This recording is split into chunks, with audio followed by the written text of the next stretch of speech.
నా చిన్నప్పుడైతే పండగలు ఏమైనా వస్తే ఈ బొబ్బర పప్పు వడలైతే పక్కా చేసుకోవాల్సిందే. ఇవి ఎట్లా ప్రిపేర్ చేసుకోవాలో మీకు గూడా చూపిస్తా చూడండి.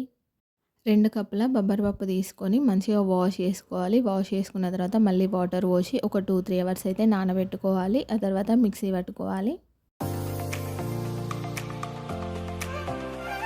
స్మూత్‌గా అయ్యేంత వరకు గాకుండా ఇలా వీడియోలో చూపిస్తున్నట్టుగా బరకగా పట్టుకోండి సరిపోతుంది. అట్లనే ఒక 4, 5 పచ్చిమిర్చి కూడా వేసి మిక్సీలో వేసి రుబ్బుకోండి.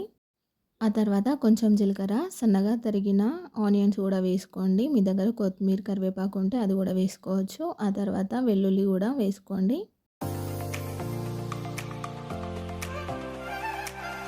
ఈ టేస్ట్‌కి తగినంత సాల్ట్ కూడా వేసుకొని మంచిగా కలుపుకోవాలి. అన్నీ మిక్స్ అయ్యేటట్టు.